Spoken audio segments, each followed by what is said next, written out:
Assalamualaikum warahmatullahi wabarakatuh.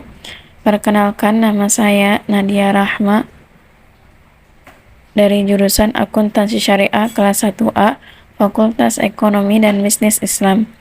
Video ini saya buat untuk memenuhi tugas mandiri mata kuliah studi Al-Quran dengan dosen pengampu, Ibu Maria Ulfa. Dalam video ini saya akan mereview materi tentang Amthalul Quran.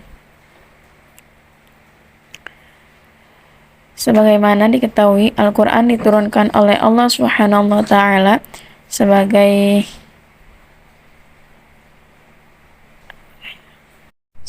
petunjuk bagi seluruh umat manusia, sekaligus sebagai peringatan.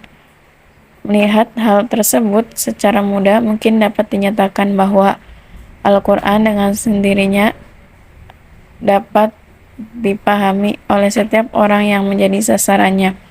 Akan tetapi, Al-Quran ternyata ada kalanya menampilkan dirinya melalui kata-kata atau ungkapan-ungkapan peribahasa yang tidak mungkin dapat dipahami oleh setiap orang, melainkan hanya kalangan tertentu saja, dan melalui pemikiran yang mendalam.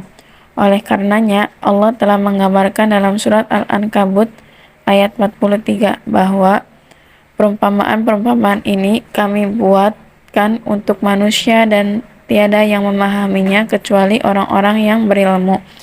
Ayat ini menggambarkan betapa sulitnya mengidentifikasi sekaligus memahami amsal yang ada dalam Al-Quran. Di sisi lain, Al-Quran sebagai wahyu Allah Subhanahu wa Ta'ala senantiasa beradaptasi dengan masyarakat Arab jahiliyah, baik dari segi kultur maupun gaya bahasa yang mereka gunakan. Masyarakat jahiliyah semasa turun Al-Quran sangat mengagungkan amsal atau peribahasa karena ungkapan katanya sedikit, tetapi mengandung cakupan yang luas. Maka suatu hal yang wajar bila Al-Quran juga menggunakan amsal dalam berbagai ungkapannya.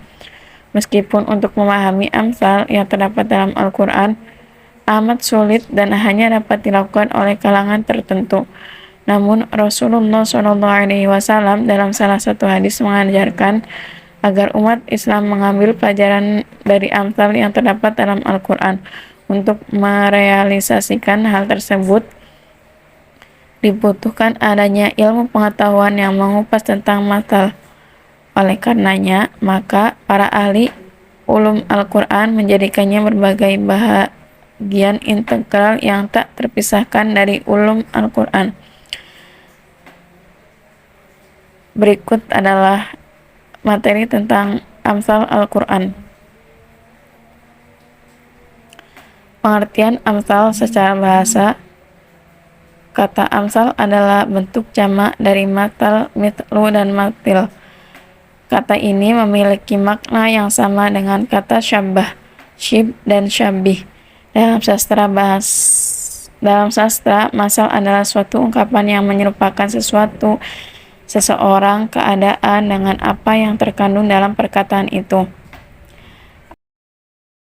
Kata masal digunakan pula untuk menunjukkan arti, keadaan, dan kisah yang menakjubkan. Dengan pengertian inilah ditafsirkan kata-kata masal dalam sejumlah besar ayat. Misalnya firman Allah, Masalul jannatil lati wa'idal muttaqun fiha anharun min ma'in ghairi asini wa anharu. Apakah masalah surga yang di dalamnya ada sungai-sungai dari air yang tiada berubah rasa dan baunya? Dalam Quran surat Muhammad ayat 47. Maksudnya kisah dan sifat surga yang sangat mengagumkan. Amsal Al-Quran serupa dengan bahasan sustrawan dengan masal dalam artian sebuah peribahasa.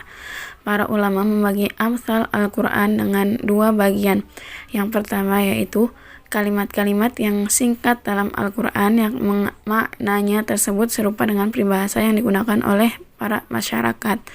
Terus yang kedua ada kalimat-kalimat singkat Al-Quran atau sepengalaman ayat yang kemudian menjadi peribahasa, kendati tidak ada pandanannya dalam literatur penggunaan masyarakat, namun dikarenakan ia sering diucapkan, terdengar singkat, indah, dan juga mengandung sebuah makna yang dalam, maka lama-kelamaan ia menjadi peribahasa. Materi berikutnya yaitu ada macam-macam amsal. Berikut adalah macam-macam amsal. Pertama ada amsal musarrohah, yaitu amsal yang tegas dan jelas menggunakan kata-kata perumpamaan. Di dalamnya ada lafaz matsal atau yang menunjukkan kepada tasbih. Contohnya firman Allah tentang orang-orang munafik dalam Quran surat Al-Baqarah ayat 17-20. Perumpamaan mereka adalah seperti orang yang menyalakan api, maka setelah api itu menerangi sekelilingnya, Allah hilangkan cahaya yang menyinari mereka dan membiarkan mereka dalam kegelapan tidak dapat melihat. Kemudian yang kedua ada amsal kaminah, yaitu amsal yang tersembunyi, maksudnya lafaz tamtsil, pemisalannya tidak ditegaskan, tetapi menunjuk kepada makna-makna yang indah, menarik, dan mempunyai pengaruh tersendiri bila dipindahkan kepada yang serupa dengannya. Contohnya sebagai berikut ayat-ayat yang senada dengan perkataan, sebaik-baik urusan adalah pertengahannya. Kemudian yang ketiga ada amsal mursalah, yaitu amsal yang terlepas, maksudnya kalimat-kalimat bebas yang tidak menggunakan lafaz tasbih secara jelas, tetapi kalimat-kalimat itu berlaku sebagai matsal. Contohnya, boleh jadi kamu membenci sesuatu padahal ia amat baik bagimu, dalam Quran surat Al-Baqarah ayat 216. Dan rencana yang jahat itu tidak akan menimpa selain orang yang merencanakannya sendiri, dalam Quran surat Fatir ayat 43. Setelah macam-macam, kemudian ada hikmah dari amsalul Quran. Berikut adalah hikmah-hikmah yang kita dapat dari amsalul Quran. Ada beberapa faedah atau manfaat dari amsalul Quran, diantaranya yaitu yang pertama, menonjolkan sesuatu yang hanya dapat dijangkau dengan akal menjadi bentuk nyata yang dapat dirasakan dan dipahami oleh indera manusia. Terus yang kedua ada menyingkapkan hakikat dari sesuatu yang tidak nampak menjadi seakan-akan nampak. Ketiga, orang yang kembali mengambil riba, maka orang itu adalah penghuni-penghuni neraka. Mereka kekal di dalamnya, dalam Quran surat Al-Baqarah ayat 27. Terus yang keempat, mengumpulkan makna yang menarik dan indah dalam ungkapan yang padat seperti dalam amsal kaminah dan amsal mursalah. Yang kelima, memotivasi orang untuk mengikuti perbuatan baik seperti apa yang digambarkan dalam amsal. Mungkin itu saja yang bisa saya sampaikan tentang materi amsal Al-Quran. Saya mohon maaf bila ada perkataan atau materi yang kurang jelas. Semoga bermanfaat. Wassalamualaikum warahmatullahi wabarakatuh.